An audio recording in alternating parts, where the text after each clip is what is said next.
La séance est donc officiellement ouverte. Bonsoir à toutes et tous. Bonsoir à celles et ceux qui sont derrière leur ordinateur, leur écran, leur tablette, leur smartphone, leur support pour nous écouter parler du polar et du réel. J'en profite pour dire que c'est le hashtag de la soirée, hein. Hashtag le polar et le réel. Donc celles et ceux qui sont ici, qui vont dire du bien de nous sur Twitter, et celles et ceux qui sont derrière leurs écrans, le hashtag c'est le polar et le réel. Allez-y. C'est aussi d'ailleurs le titre de toute façon de cette soirée qui réunit les 4 auteurs des toute dernière parution thriller, suspense, polar, roman noir des éditions Belfond. C'est pour ça qu'on les a choisis pour venir vous parler en ce jour le plus long de l'année. Comme ça, on va avoir le temps de les écouter et après, vous aurez tout le temps pour les lire, puisque nous sommes le jour le plus long de l'année, le 21 juin, le jour de l'été, etc. Il y a des tas de choses le 21 juin. Alors, je vous présente nos auteurs parce que c'est eux que vous êtes venus écouter. Christian Blanchard, ça n'est pas votre premier roman, mais c'est votre tout premier roman chez Belfond. Quelques langues m'ont dit, on se demande comment il a pu vivre jusque-là sans être chez Belfond. Donc, peut-être que vous répondrez...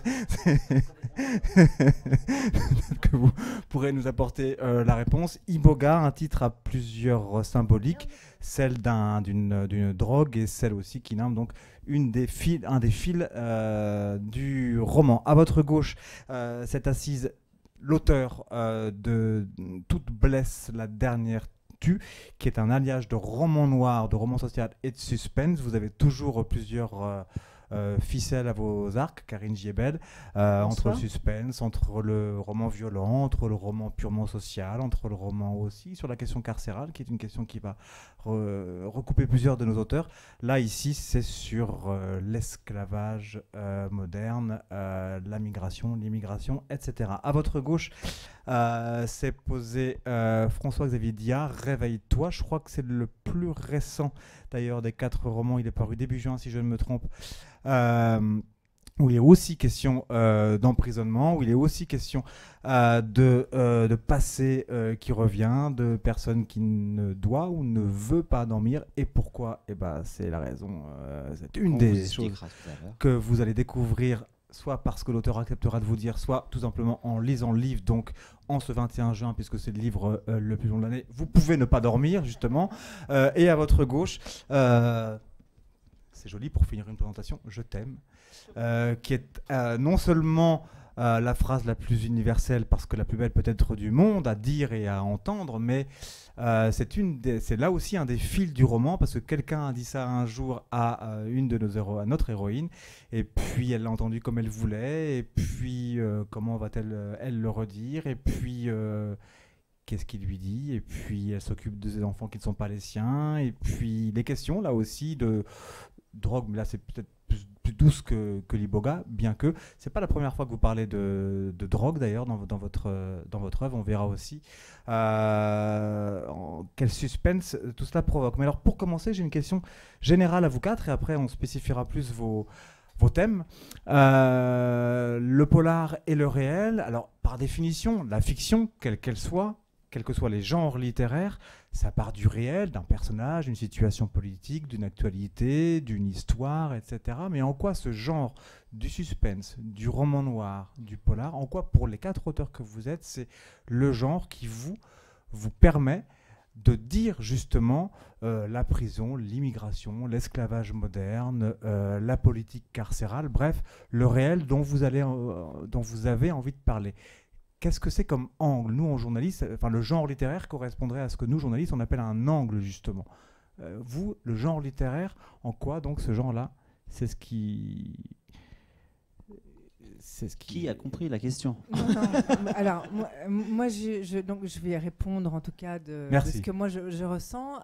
C'est vrai que, en tout cas, dans mes romans, le réel est très, très important parce que comme je mets toujours en scène des gens ordinaires, et que le créneau, enfin le terrain de jeu sur lequel je m'amuse et je mets en scène des personnages et des situations, et c'est en général quand l'ordinaire bascule dans l'horreur, je suis obligée et je dois m'astreindre quand je raconte mon histoire à coller toujours à une réalité très crédible.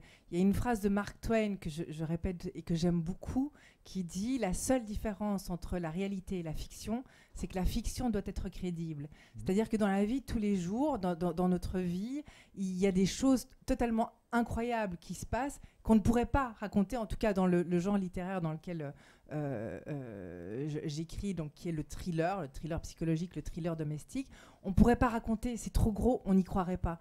Et donc, moi, c'est vrai que le polar et le réel, pour moi, le réel, c'est une réalité à laquelle je dois m'astreindre et faire évoluer mes personnages et mes situations de la manière la plus ordinaire. Évidemment, je vais pousser les situations le plus loin possible parce que ça reste du thriller et que voilà, il va se passer, je vais malmener mes personnages, mais je dois m'astreindre à rester ancré dans une réalité tout à fait quotidienne. Et donc ça passe par le polar, pour ce qui me concerne. Ça y est, maintenant j'ai compris la question. Donc oui, qui a été traduite. Merci beaucoup, Barbara. Oui, ce qui est extrêmement important, c'est les choses qu'on raconte dans les romans, dans les thrillers, etc., sont des choses assez extraordinaires, c'est-à-dire avec des personnages extrêmement forts, des situations qui n'arrivent pas, heureusement, tous les jours, etc. Mais pour que le lecteur y croie et qu'on l'emmène, c'est toujours une notion de crédibilité. Il faut d'abord que le début de l'histoire, que les gens ressemblent à des vrais gens, parce que sinon ça ne marche pas. Donc on est obligé, effectivement, de s'inscrire dans le réel pour pouvoir emmener les gens dans l'irréel, voir le fantastique, voir des choses qui de toute façon ne pourraient pas arriver dans la réalité. Mais si on ancre le fantastique, si on ancre le thriller dans la réalité, on devient crédible, et là, c'est là qu'on a réussi notre coup. Et mais en quoi c'est le polar qui vous permet ça, plus qu'un roman d'amour, d'aventure J'avais pas compris la question en fait, alors d'accord, merci. Maintenant, ça y est, je crois que j'ai compris la question. En quoi le polar a besoin de ça et c'est justement parce que c'est pas exactement ça, mais bon. Un jour, on parlera la même langue, François-Xavier dit. il faut m'expliquer les questions, sinon je vais pas pouvoir vous répondre. Allez, continuez, je vous en prie, continuez. Non, mais je pense que ce genre-là permet, effectivement, le thriller, le polar permet de faire de situations quotidiennes et réelles des choses absolument extraordinaires. Voilà, et ça me plaît. Non, c'est vrai qu'il est bon, vous ramez bien. J'ai beaucoup l'habitude parce que comme je comprends jamais les questions, en fait, je suis obligé de m'entraîner à ramer. Voilà. L'invité qui vous met à l'aise au tout début d'une interview. Je comprends jamais les questions. Ne vous inquiétez pas si les réponses sont pas exactement celles que vous attendiez. Vas-y, toi, parce que tu as compris, Karine. C'est tout simple, je crois que c'est pas. C'est pas spécifique au polar en fait. Moi je pense que nous on a choisi le polar parce que je pense qu'on a envie d'écrire des choses sombres ou parce qu'on a cette couleur là de plume, mais je pense que le réel, c'est dans le roman en général, la littérature en général qui s'inspire du réel, qui peut être engagé, c'est pas spécifique au polar quand même.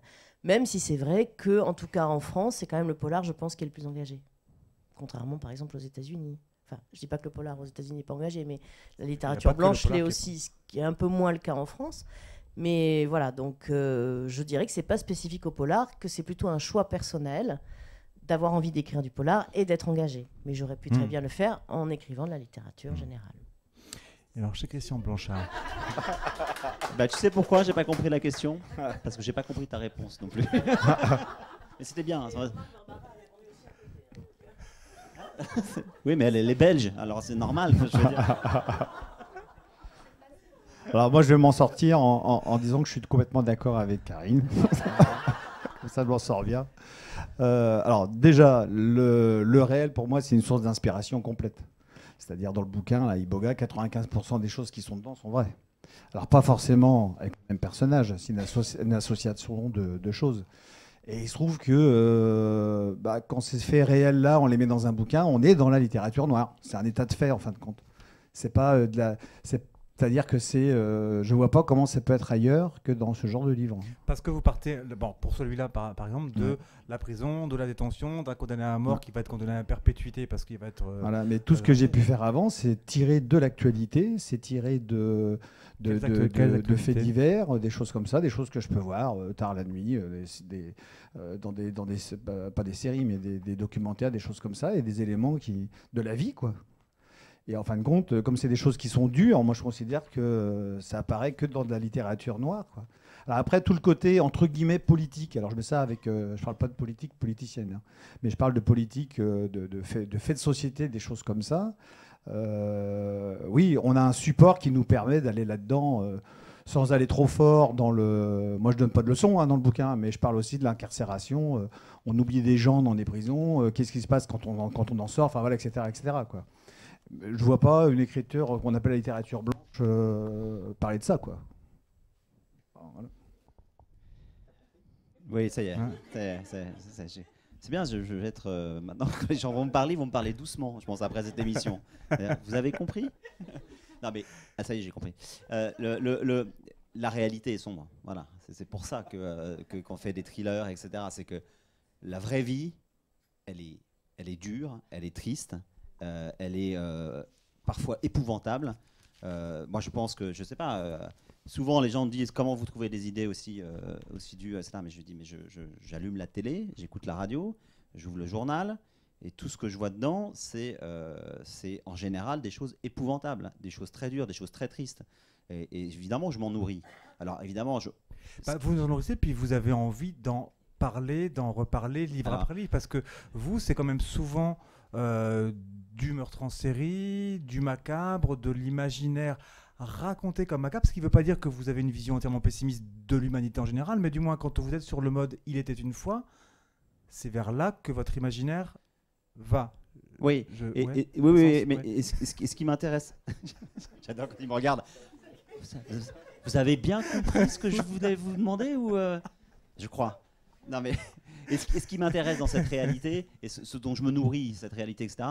C'est pas tant le fait divers, etc. Que le fait divers est qu'une base sur laquelle je vais m'inscrire, etc. Mais ce qui m'intéresse, c'est évidemment les gens qui vivent ces faits divers, comment ils les ressentent et comment eux-mêmes, leur propre réalité va se transformer à cause de ce fait divers. Et ça, c'est extraordinaire. Raconter un fait divers, les journalistes le font très bien, moins bien, ou voilà, mais les juges jugent l'affaire. Mais nous, auteurs, ce qu'on doit faire, c'est expliquer pourquoi ce fait divers va transformer le réel et transformer la vie des gens qui l'ont vécu. Tu as compris? ça va être le running gag. La remarque que je faisais à François-Xavier Diard pourrait évidemment s'adapter aussi à vous, Karine Giebel, puisque vous aussi, il est souvent question d'incarcération, de huis clos, de meurtre en série ou de violence en série, que ce soit du côté de celui qui va les faire ou de celle ou celui qui les subit. Alors là aussi, j'imagine que votre vision du monde, de la citoyenne que vous êtes, n'est pas faite que de ça, mais quand vous racontez une histoire, c'est vers ça que ça va. Qu'est-ce qui fait que à chaque fois, de livre en livre, de matériau en matériau, d'histoire en histoire, c'est justement vers ce genre de contrée-là que ça va? C'est très difficile à expliquer. Moi, je crois que j'ai pas l'impression quand on se met à écrire qu'on choisit si on va avoir une encre bleue, une encre noire, une encre rose. Je crois que c'est pas un choix. Enfin, en tout cas, pour moi, c'en est pas un. Et donc, quand je me mets à écrire, automatiquement, c'est sombre. Voilà. Et donc, je ne vais pas contrarier ça, je ne vais pas aller contre ça. Je pense qu'au contraire, il faut travailler dans le sens... voilà. Après, il y a peut-être des auteurs qui sont capables de dire moi, j'écris de la comédie parce que j'ai envie d'écrire de la comédie, ou j'écris du polar ou du thriller parce que j'ai envie d'écrire du thriller. Peut-être que ça existe, mais moi, ce n'est pas mon cas. Ce n'est pas vraiment un choix, en fait. Barbara Abel, qu'est-ce que vous aussi, alors c'est plus suspense, c'est les cellules familiales, ou qui sont pas roses, les cellules familiales, mais c'est toujours vers le mode justement du suspense que ça va? Oui, mais sans doute parce que c'est le genre d'histoire que j'aime lire ou regarder au cinéma ou à la télévision. C'est le genre d'histoire qui m'intrigue, qui éveille ma curiosité. Et donc, comme j'aime bien trouver, évidemment, comme tout le monde a intérêt à travailler et à faire et à créer et à mettre en scène et à développer des situations et des personnages, c'est naturellement vers ce genre d'histoire que je vais me tourner. Mais moi, voilà, comme je l'ai dit tout à l'heure, c'est très ancré dans le réel, dans l'ordinaire, la banalité, les gens... Monsieur et Madame tout le monde. Quand on vous dit réel, vous, c'est quotidien, quoi. Oui, c'est ça, c'est le quotidien. Ouais. Voilà, c'est la vie de tous les jours. C'est ce fameux couple de Monsieur et Madame tout le monde à qui il va arriver un truc qui fait exploser l'ordinaire. C'est quand l'ordinaire bascule dans l'horreur. Et en fait, c'est vrai que chez moi, ça vient toujours de petites anecdotes, de petits trucs qui m'arrivent à moi dans ma vie, mais qui restent vraiment à l'état d'anecdote. Enfin, ça reste vraiment des choses très... des détails des choses très secondaires. Mais c'est vrai qu'à ce moment-là, il y a mon imagination qui s'allume et il y a quelque chose qui me dit, tiens, et si ça avait été plus grave, et si s'était passé ça, c'est un peu ce que les enfants font quand ils jouent. Tiens, on disait que j'étais le monstre et que je faisais ci. Voilà, c'est un peu ce processus-là qui fait qu'à un moment donné, il y a une situation qui me semble assez riche pour pouvoir être développée, être menée sur 300 ou 400 pages. Sur celui-ci, Je t'aime, comme sur plusieurs autres, la plupart des autres, c'est la cellule familiale. Parfois, c'est une cellule qui n'a pas été décomposée. Parfois, c'est une cellule qui a été décomposée. C'est le cas ici. Est-ce que pour vous, la famille, pour revenir sur le truc un peu du quotidien, du monsieur et madame tout le monde, est-ce que c'est justement l'endroit à la fois... Il y en a qui disent que c'est l'endroit le plus dangereux du monde. Mais en fait, la famille m'intéresse dans le sens où c'est un microcosme, c'est une mini-société en fait, où chacun tient un rôle, chacun a un statut et où toutes les relations sont exacerbées. Si on se fait trahir, par exemple, par un ami forcément, ou quelqu'un au boulot, ou qu'on a une dispute avec le commerçant du coin, bon voilà, c'est pas chouette dans la vie de tous les jours, mais quand c'est de quelqu'un de sa famille, ça prend une ampleur beaucoup plus importante dans la vie. Et c'est ça qui m'intéresse. C'est que finalement, dans une famille, n'importe quel événement, n'importe quel petit drame prend des proportions qui sont pour moi intéressantes à travailler, puisque je travaille beaucoup sur en fait c'est pratiquement là que réside le suspense, c'est dans la relation qu'entretiennent les personnages les uns avec les autres. Et donc pour moi évidemment la famille est quelque chose de très intéressant à développer. Comme c'est les mêmes terreaux, oui, François Zavidia, oui, souvent c'est aussi la famille. Oui, parce que la famille, c'est un terrain de jeu formidable pour les auteurs de thrillers. C'est quelque chose d'extraordinaire. Parce que, d'abord, vous êtes un peu prisonnier d'une famille. Un ami qui vous trahit, vous pouvez ne plus le voir. Un parent qui vous trahit, un enfant qui vous le voyez au quotidien, vous êtes enfermé dans cette famille. Et tout est multiplié par 100 dans une famille. L'amour, bien sûr, mais la haine aussi, parfois, et les secrets qui sont enfouis, etc. Donc, la famille, c'est vraiment, pour moi en tout cas, j'ai écrit plusieurs romans, il y en a qui s'appellent Fais-le pour maman, Ne dis rien à papa. Là, celui-là s'appelle Réveille-toi. Ma psy dit que je vais mieux, hein, parce que j'ai pas vu papa ni maman, etc.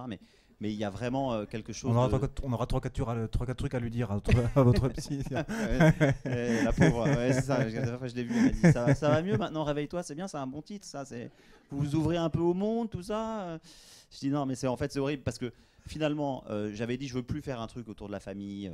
Ça va, ma mère est inquiète, elle se dit le pauvre garçon, qu'est-ce que je lui ai fait, etc. Et donc je me suis dit je vais faire un livre qui va pas être sur la famille. Donc j'ai écrit Réveille-toi en partant d'un type qui fait des cauchemars, etc. Et finalement là, j'ai quand même fait un truc sur la famille. On s'en sort pas, quoi. On s'en sort pas. Et en plus, la famille, tout le monde a une histoire avec sa famille. Enfin, tout le monde a une famille, qu'elle soit absente, qu'elle soit présente, qu'elle soit bienveillante. Ou a eu une famille, oui. Oui, c'est ça. Tout le monde a un rapport avec la famille. Et il suffit qu'on dise maman, papa, enfant, grands-parents. Tout de suite, c'est très calé justement dans les significations et dans l'écho que ça apporte à chacun. Donc forcément, c'est intéressant. Quoi de plus réel qu'une famille? Je viens de voir le titre de l'émission, donc voilà. C'est pour ça que vous voilà, il fallait me le dire avant parce que voilà, maintenant je sais bien. J'ai compris. Merci. Alors, je ne sais pas ce qu'en dit vos psy, votre famille, quand vous leur parlez d'iboga, parce que c'est une drogue. Hein. Enfin, c'est pas reconnu, c'est reconnu comme une drogue en France, d'où le fait que c'est interdit en France. Mais faut pas trop le dire. Ça. Non, parce que iboga, il y a deux écritures dans le livre. Il y a iboga avec un petit i, il y a iboga avec un i majuscule. Donc, il faudra découvrir pourquoi.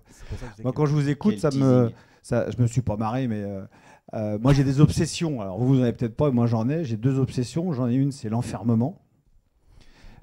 Ça va de l'enfermement qui protège à l'enfermement, comment dire ça, qui rend fou, on va dire ça comme ça. L'enfermement physique et l'enfermement mental. Et quand vous parlez de famille, en fin de compte, moi, mes personnages, souvent, ils n'en ont pas. Ce qui fait partie de leur traumatisme, en fin de compte. Donc, on se rejoint un petit peu par rapport à ça. Donc, c'est l'enfermement. Et le deuxième, ma deuxième obsession, c'est le moment de basculement, c'est-à-dire comment quelqu'un devient meurtrier. Pourquoi? Le pourquoi. On ne naît pas, enfin de mon point de vue, on ne naît pas avec le gène du meurtrier ou le gène du criminel. On va le devenir et pourquoi. Donc ces deux thèmes-là se retrouvent dans tout ce que j'écris. Et ce que vous dites là, on n'est pas meurtrier, on le devient, on ne sait pas pourquoi, etc. C'est ce qui est arrivé à Jefferson Petitbois, qui est donc la personne qui, au début du livre, a été condamnée à mort. Et puis on est au tout début des années 80. Il y a un président qui arrive en France qui abolit la peine de mort. Il va donc être condamné, du coup, à perpétuité. Et c'est la fameuse composition sur, bah oui, mais enfin, c'est pas forcément...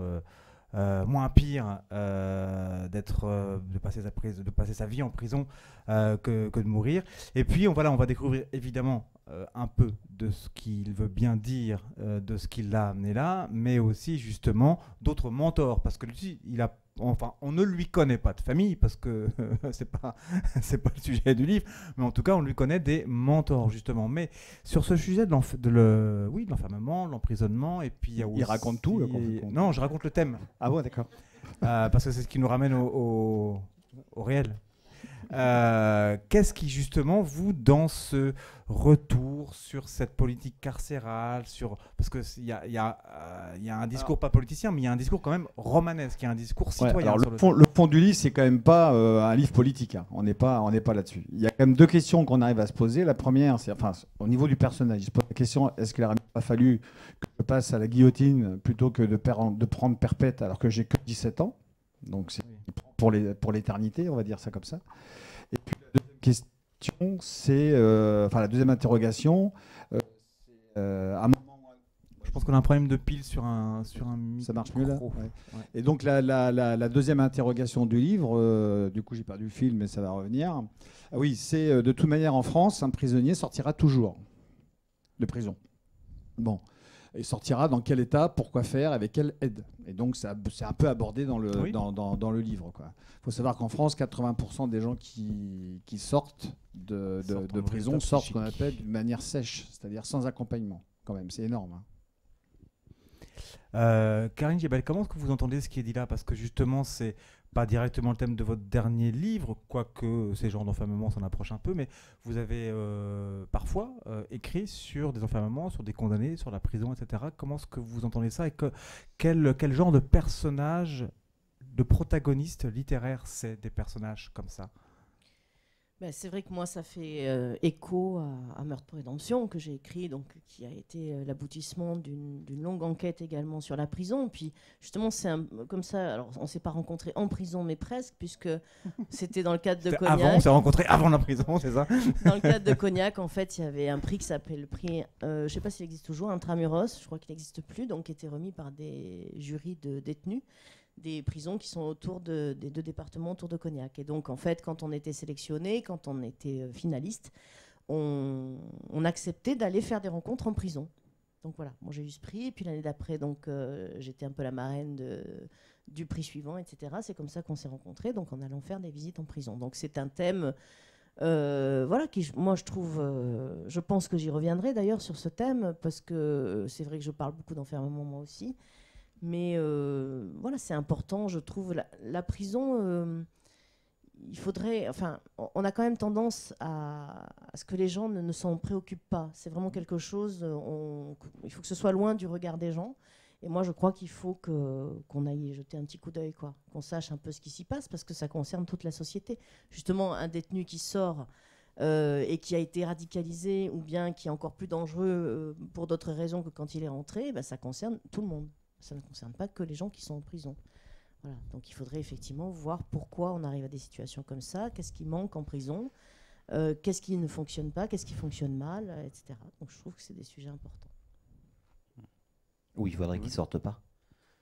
Ah, ça, après, chacun ses idées. Chacun ses idées. Moi non plus, je plaisante, bien sûr. Qu'il faut tous qui sortent. Mais... Est-ce que lorsqu'on prend ce genre de personnage-là, ou ce genre de thème-là, justement, est-ce qu'on prend des gants? Est-ce qu'on prend une pédagogie supplémentaire? Un engagement ou pas supplémentaire? Parce que c'est à la fois le réel, mais c'est à la fois un réel que tout le monde ne connaît pas. Oui. Tout le monde n'a pas été visiteur en prison, tout le monde n'a pas été détenu. Tout le monde ne connaît pas aussi le quotidien d'un détenu, tout le monde n'a pas... Voilà. Est-ce que... il faut, quand on veut parler de la prison, on peut faire de la fiction, mais par contre, il faut que sur les conditions de vie carcérale, il faut être quand même assez juste. pas raconter n'importe quoi. Parce qu'effectivement, derrière, des gens qui vont lire, ils vont se dire, tiens, ça se passe comme ça en prison. Alors que si on a raconté, si on était à côté de la plaque, je pense que c'est dommage. Donc il faut quand même être assez réaliste sur les conditions de vie carcérale. Voilà, ça, je crois que c'est important. Et par contre, j'ai oublié la première partie de la question cette fois-ci. Est-ce qu'on prend une... Non, mais quand on prend ce genre de thème-là, ou de personnage-là, est-ce qu'on prend des gants supplémentaires, ou une pédagogie supplémentaire, ou une prévention supplémentaire ? Enfin, moi, personnellement, non. Quand j'ai écrit ce livre, j'ai voulu parler de la réalité telle qu'on me l'avait décrite, telle que j'avais pu la voir, sans l'édulcorer. Mais après... un auteur peut décider de faire autrement. Je veux dire, par là, après, c'est un choix d'auteur, quoi. Par exemple, le fait d'être très, très fidèle à la réalité, c'est ce qui va permettre aussi de croire à l'intrigue romanesque. Aussi, bien sûr, oui. À tout le reste qui n'est que fiction. Ouais. François-Xavier Diard, il regarde toujours le thème du débat avant de commencer sa réponse, pour être sûr de bien y coller. Ok, ça polarité et le réel. La réalité, c'est important. Ceci dit, il faut savoir s'en affranchir. C'est aussi notre boulot. Tu vois. Ouais, le boulot d'un auteur, c'est aussi de s'affranchir de cette réalité. Ça marche pas ? Faut pas crier. J'ai mon éditrice qui est au fond de la salle qui me regarde et dit ne crie pas. Calme-toi, détends-toi, ne crie pas surtout. Alors ça laisse augurer ce que dit la psy. Non. Donc je ne crie pas, mais il faut savoir évidemment s'affranchir de cette réalité. Je me souviens que pour un de mes romans, j'étais allé voir un pédopsychiatre, c'était pour Félo pour maman. Il ne m'a pas gardé, hein, il m'a écouté, etc. Et puis à un moment donné, il me dit bon là...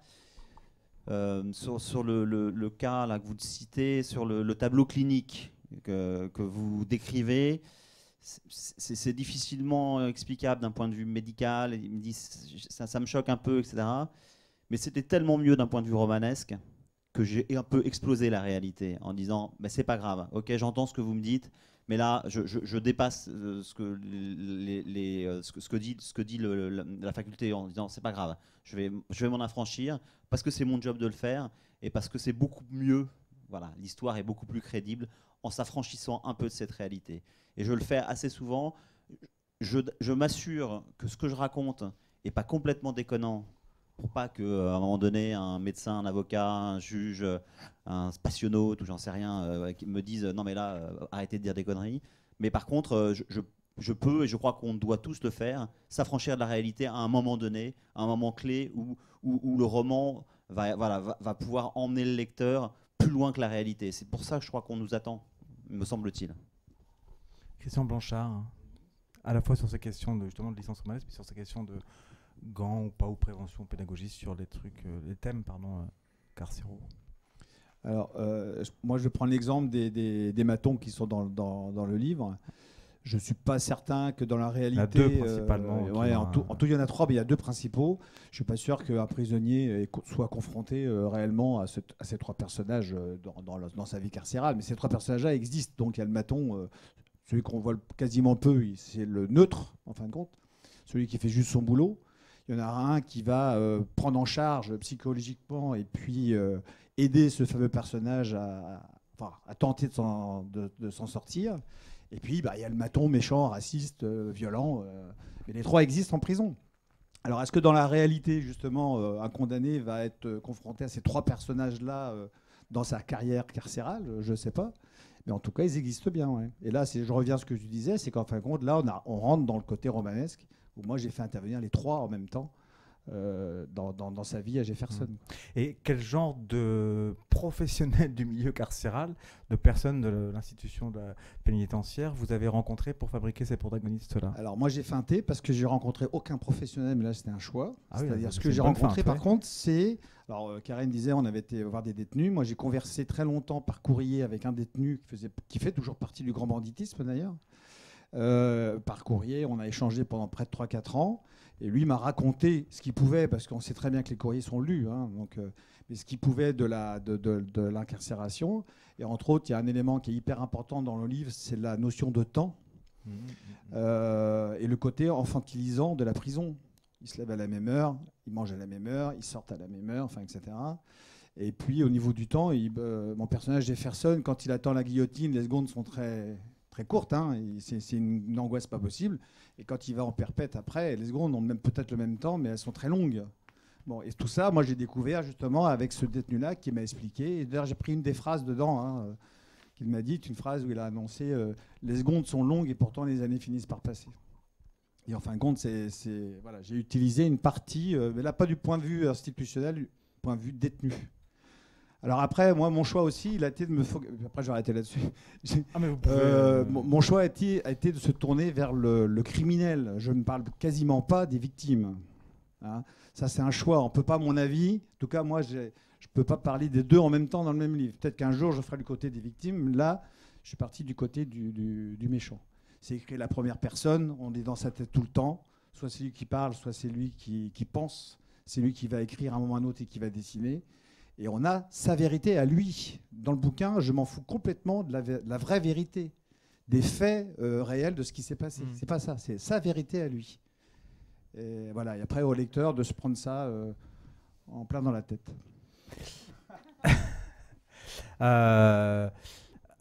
Pour ce qui est des thèmes, alors c'est un autre enfermement hein, que subit l'esclave moderne de toute blesse la dernière tue.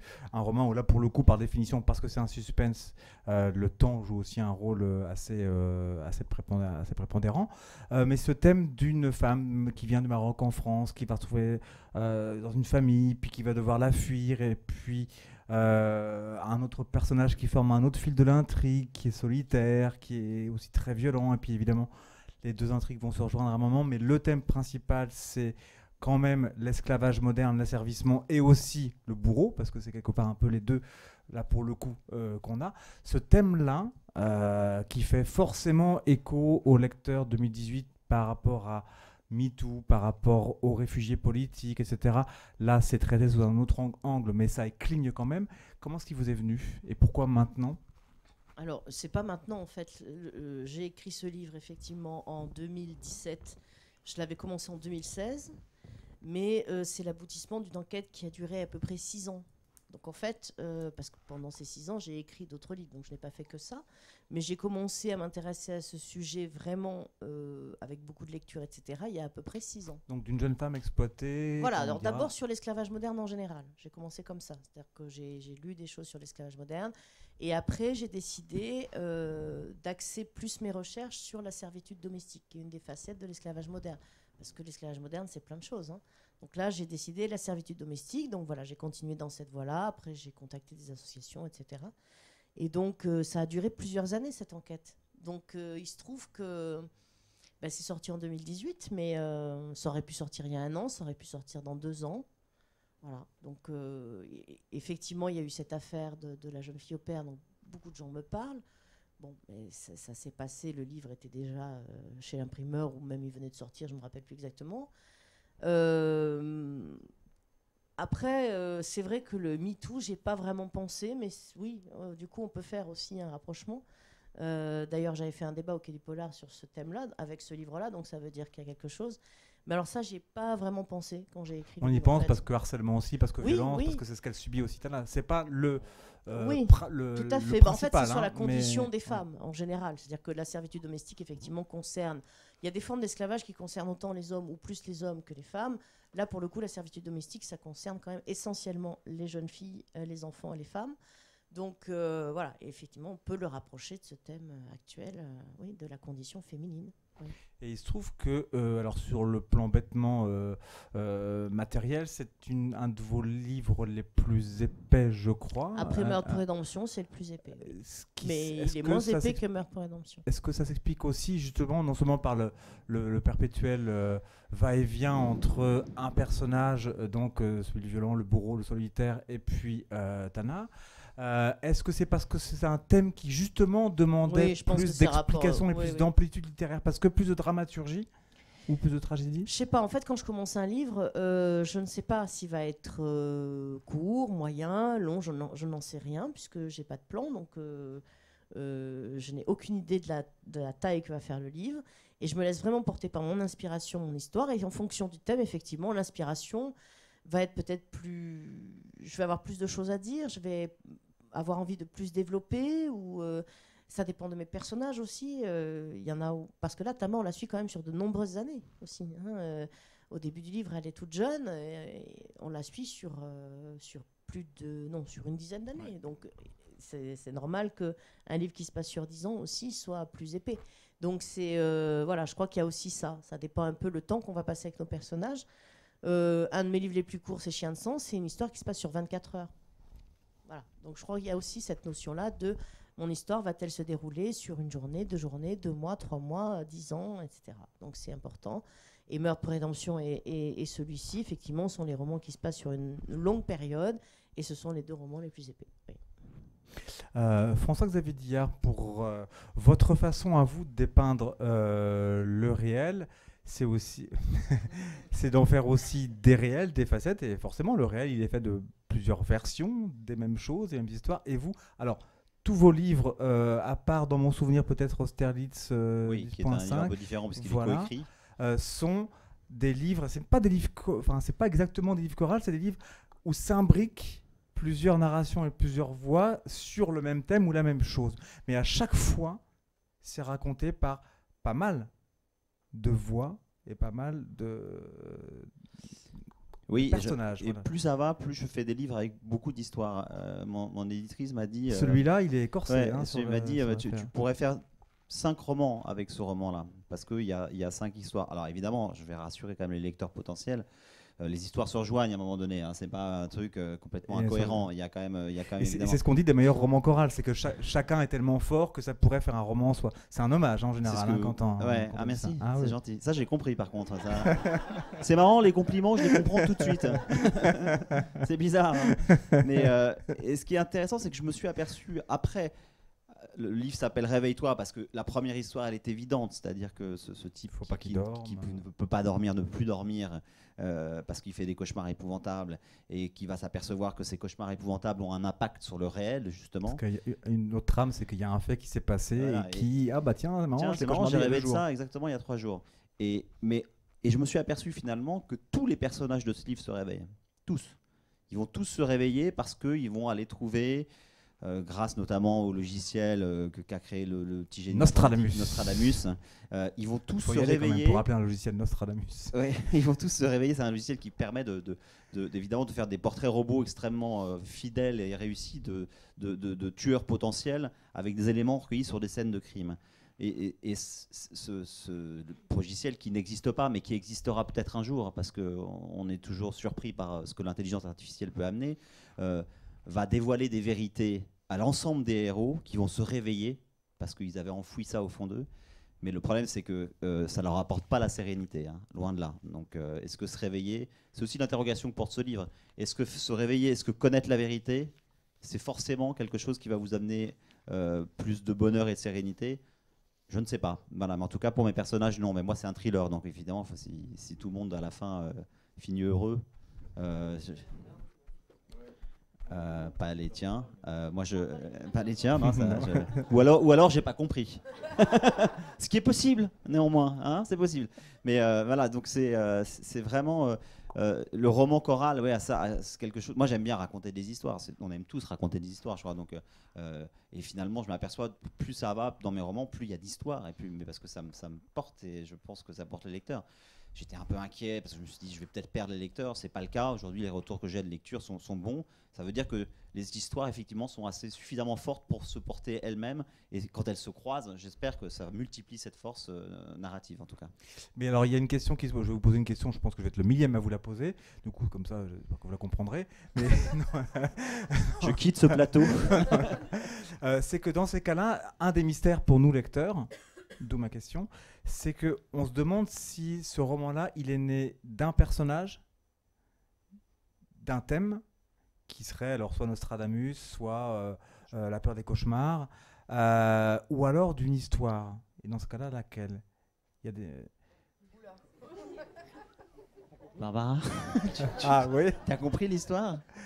Ce roman-là, il est né d'un personnage, d'une... Non, mais ce roman-là, il est né d'abord d'une réalité. Je cherchais une idée de roman, je regarde la télé et je vois un reportage sur des gens qui font des cauchemars. Qu'on a filmé, qui après un traumatisme font des cauchemars épouvantables. Je voyais un type filmé dans une chambre d'hôpital qui se battait contre des fantômes. J'ai trouvé ça extrêmement puissant et je me suis emparé de ça pour créer un des personnages de ce livre-là. Donc ça part du réel, de la réalité. Et puis après, ma foi, j'écris et puis j'ai d'autres idées, d'autres personnages qui naissent, etc. Voilà, donc ça, mais ça part toujours de la réalité. Pourquoi ? Parce que je pense que rien n'est plus important, tu l'as dit, mais rien n'est plus important que la crédibilité. Et il faut que les personnages qu'on écrive s'inscrivent dans le réel, et il faut que les choses qu'ils fassent, même si elles sont extraordinaires, elles aient un sens. Un jour, mon éditrice m'a dit ton personnage peut partir sur la Lune, mais il faut qu'il ait une bonne raison pour le faire. Et ça c'est la grande force qu'on a quand on est écrivain. On peut faire n'importe quoi. On peut faire n'importe quoi à nos héros. On n'est pas limité par un producteur, on n'est pas limité par une partition, par la tessiture d'un instrument. Et la force de l'écriture, c'est ça. Moi, je peux créer un monde. Voilà, et ce que ne peut pas faire forcément un réalisateur de film parce qu'il n'aura pas l'argent pour le faire. Et ça, c'est génial. Ça, c'est génial. Et l'autre force de l'écriture, c'est aussi que quand j'écris moi une histoire, chacun d'entre vous, chaque lecteur, va aussi coécrire une histoire. Parce que moi, j'ai beau décrire des choses de la manière la plus précise possible, si je demandais à 10 lecteurs de me dessiner ou de dessiner un des personnages ou la maison d'un des personnages, j'aurais 10 maisons différentes. Et ça, c'est génial. Et il n'y a que l'écriture qui peut faire ça, hein, je crois. C'est ma mère. Elle fait toujours ça quand elle vient à un débat. Barbara Abel, pour cette famille recomposée du livre qui s'appelle Je t'aime, parce qu'à un moment, c'est ce qu'entend un des personnages, je crois que c'est Maud d'ailleurs qui l'entend, donc qui est une femme qui vient de divorcer, qui se remet avec quelqu'un d'autre, et puis ce quelqu'un d'autre a des enfants, et puis évidemment elle s'entend pas avec les beaux enfants. Il y en a une qui prend du shit, bon ça c'est le truc le plus extrêmement universel, sauf que ses copains, les copains de cette fille prennent aussi du shit, et là pour le coup il y en a un qui va provoquer un truc un peu moins habituel, d'où une des trames du livre. Là aussi, il y a plusieurs protagonistes forts, c'est la même narration, mais de ces personnages, c'est lequel qui est né en premier et qui a emmené l'histoire? Est-ce que c'est Maud? Est-ce que c'est la fille? Ou est-ce que c'est... Je ne veux pas que j'en dise trop, mais est-ce que c'est un des copains de la fille qui va provoquer... Non, c'est bien Maud, et comme je le disais, ça part souvent, mes idées partent d'une anecdote qui m'arrive dans ma vie. Et donc là, de fait, en fait, j'ai surpris mon fils voilà, avec un de ses copains qui était en train de faire une connerie, quoi. Et donc voilà, j'ai engueulé la même connerie que la belle-fille dans le je ne vais pas préciser. Mais la police belge écoute. Fais hyper gaffe, ils sont très forts. Et donc voilà, donc moi j'ai passé un savon à mon fils, et en fait le pote avec qui il faisait ça, c'est le fils de ma meilleure amie. Et donc j'ai dit, il dormait à la maison, donc j'ai dit, écoute, on était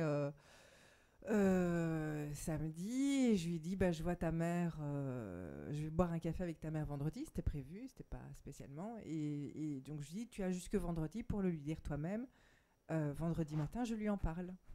Et il m'a supplié de ne rien dire à sa mère. Donc au début, j'étais là, non, pas question. Je suis l'amie de ta mère, je suis pas ta copine à toi. Je tiens avec mon ami, etc.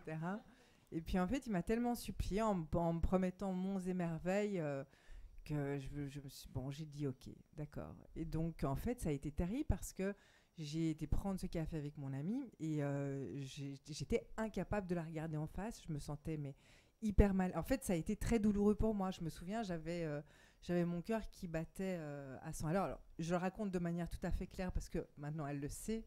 Je lui ai dit... Vous pouvez l'avouer devant les caméras. Oui. Je lui ai dit depuis... Tu lui as pas tout dit. Si, bien sûr. Et voilà, mais je lui ai caché très peu, en fait, parce que c'était pas possible. Pour moi, je me rendais compte que j'avais fait le mauvais choix, que j'aurais pas dû... fondre devant les arguments de ce jeune homme et tout simplement je me suis dit j'ai compris en éprouvant les émotions que j'ai éprouvées à ce moment-là, je me suis dit tiens, là il y a une situation intéressante et qui est potentiellement riche à développer au niveau du thriller. Donc le thriller, c'est le frisson, donc au niveau de la tension entre les personnages. Mais bon, après, il fallait tout mettre en scène, donc j'ai pas fait deux amis, parce que voilà, deux amis, donc je trouvais ça plus intéressant de faire ça dans une famille recomposée, entre un couple, une femme amoureuse et le compagnon qu'elle a choisi et avec lequel elle vit. Voilà, après, c'est une façon aussi de magnifier la situation, de la mettre en scène, de créer des personnages et de tirer la situation et les émotions le plus loin possible. Avant de vous passer la parole, mesdames, messieurs, pour reparler de quelque chose de réel mais qui n'est pas admis, parce que le réel c'est aussi ça, parfois c'est le truc entre permis, pas permis, moral, pas moral, etc. L'iboga, qui en France est vu comme une drogue parce que c'est interdit, dans d'autres pays ça ne l'est pas. L'iboga c'est une racine au pouvoir hallucinogène qui a été découverte ou du moins nommée comme telle en 62 par un médecin américain qui avait été toxicomane parce qu'il avait découvert après expérience que cette plante, cette racine, avait provoqué chez des cocaïnomanes et héroïnomanes un arrêt de leur dépendance. C'est-à-dire que c'est une drogue qui libère d'autres drogues. C'est quand même assez... alors, comme ça, sur le papier, ça paraît libératoire. Ça peut aussi avoir d'autres effets de surpuissance, etc. Donc, chez un héros de roman qui croit pouvoir surpasser d'autres ondes de son propre passé, ça provoque des caractéristiques bien spéciales qu'on retrouve justement dans Iboga, c'est ce qui en fait l'intérêt, mais sur cette drogue-là, justement, qui n'est pas connue parce que interdite en France et puis parce que pas expérimentée, comment est-ce que justement de ce réel-là, qui n'est pas permis, on le met dans un roman et on en fait un truc du mal comme ça? Alors, on parlait tout à l'heure d'émissions qu'on voit la nuit, etc. Je suis tombé sur une émission à la télévision qui présentait un Français qui était parti au Gabon et qui faisait un peu comme le Club Med, c'est-à-dire qu'il payait, enfin il proposait à des gens pendant une semaine, je crois que c'est 2000 ou 2500 € la semaine, d'utiliser cette drogue qui est légale dans certains pays africains et certains pays d'Amérique du Sud. Et en fin de compte, il exploitait cette drogue-là. Alors, il faut savoir que c'est une drogue qui est hallucinogène. S'il fait 40 degrés dehors, si la personne a décidé qu'il avait froid, il serait habillé comme un ours. Si c'était moins 40 et qu'il avait décidé qu'il faisait chaud, il serait à poil dehors. Enfin bon, ça rend malade. Il n'y a pas de forme de dépendance. Par contre, il y a une chose qui est hyper importante par rapport à ce que j'ai fait dans le bouquin, c'est que c'est aussi un rituel dans certains pays. C'est-à-dire que cette drogue fait partie du passage, entre guillemets, d'une forme d'adolescence à devenir l'adulte dans certains pays. Donc il y a un acte sacré, on va dire. Et alors je ne peux pas vous dire comment j'ai utilisé ça dans le bouquin. N'empêche que je me suis retrouvé un moment avec cette idée d'enfermement, parce que Jefferson est quelqu'un qui a réellement existé aux États-Unis. Et puis une autre personne qui s'appelle Max, les deux ont réellement existé. Et je me suis retrouvé dans la même semaine avec cette idée de manipulation de gamins de 17 ans avec un autre de 40, et puis avec cette idée d'Iboga qui provoque des hallucinations. Et moi, les challenges que je me pose, c'est qu'est-ce que je fais avec ces deux idées-là qui n'ont absolument rien à voir. Et c'est quand j'ai trouvé l'association des deux que je me suis mis à écrire le livre. L'association des deux qui s'appelle aussi Iboga. À Karine, qui a tendance à partir avec une idée et puis à se laisser porter. Moi, j'ai beaucoup plus tendance à avoir besoin de me cadrer et d'avoir des éléments ou des points sur lesquels je me fixe. Voilà. Alors, est-ce qu'il y a, mesdames, messieurs, parmi vous, je ne vais pas dire des connaisseurs de l'Iboga, mais des questions ou des réactions des questions ou des réactions sur ce qu'on a dit, sur ce qu'on n'a pas dit? Ou est-ce que dans le Facebook Live, on a une première question? Par rapport à l'Iboga, c'est pas la plante qui avait déjà été employée dans la forêt d'émeraude il y a déjà 25 ans en arrière? Alors ça me dit rien. John Borman, je crois. Ouais. Mais alors, une chose est sûre, c'est que c'est surexploité actuellement. Et dans des pays comme le Gabon, par exemple, je pense qu'ils sont en très grosse colère parce que d'un acte sacré, c'est devenu un acte d'exploitation et commercial. Et je pense qu'ils sont un petit peu en colère par rapport justement à cette utilisation-là parce qu'en fin de compte, ils sont en train de tuer, le côté commercial est en train de tuer la plante en tant que telle. Voilà. Mais ça, je ne sais pas. Pourtant, j'ai vu le film, mais ça ne me dit rien. Hein, ouais, mais il y a... Ouais. Pour la suite, j'aimerais te faire rester anonyme. Non, mais sérieusement, Ouais. Sérieusement par rapport au Iboga, j'ai connu une incarcération. Et c'est vrai qu'il y a certains mais qui me laisse penser que on n'est pas véritablement informé. Donc, encore à creuser. Quand vous dites certaines choses que j'ai entendues ce soir? Oui. Quoi? Avec Karine, par exemple, j'ai eu l'impression que le monde carcéral n'était pas véritablement. C'est pas un reproche. Hein. Là pour le moment. J'attends la fin. C'est pas un reproche. Je me rends compte à quel point on est très mal informé. Et même des auteurs qui ont l'opportunité d'entrer dans le milieu carcéral pour rencontrer des gens ou échanger, comme disait monsieur là-bas, avec des reprises de justice, on est loin de la réalité. Enfin, moi, je voudrais juste, parce qu'on l'a précisé, n'oubliez pas que c'est un roman, ce n'est pas un documentaire. Voilà, c'est pas du témoignage, c'est pas du documentaire, c'est du roman, donc forcément il y a des choses qui sont romancées. Mais monsieur Padet, sur ce qu'il avait entendu ce soir. Donc, mes infos sur la prison, je les ai pas du tout prises quand on est allé en prison, puisqu'en fait, quand on fait ses visites en prison, malheureusement, vous savez, on doit aller à la bibliothèque ou à la salle où c'est prévu. On rencontre une vingtaine, ça dépend, 5, 10, 15, 20 détenus. On échange sur le livre, la littérature en général, etc. Mais ça s'arrête là. On ne peut pas aller plus loin. Et après, on est reconduit à la sortie, etc. Moi, les infos qui m'ont permis d'écrire Mode Présomption, je les ai eues auprès notamment de surveillants pénitentiaires et aussi d'une ex-détenue. Mais les infos, essentiellement, je les ai eues auprès des surveillants qui avaient envie, justement, parce qu'ils ne sont pas tous pareils, et il y en avait certains qui avaient envie qu'on sache ce qui se passe réellement en prison. Voilà. Mais est-ce que vous l'avez lu, Meurtre Présomption? Non. J'espère parce que je me réfère simplement à ce que je disais en tout à l'heure. J'ose espérer effectivement qu'il y en a que vous avez rencontrés qui sont impartials. Ouais. Alors, Christian Blanchard. Ils ont envie, ça va plus loin que ça, ils ont envie qu'on sache la vérité. C'est pas... Alors, moi, pour éviter de tomber justement dans le cliché qu'on peut voir dans certaines séries américaines sur comment ça se passe en prison, ne connaissant pas non plus la relation que peuvent avoir les prisonniers les uns avec les autres.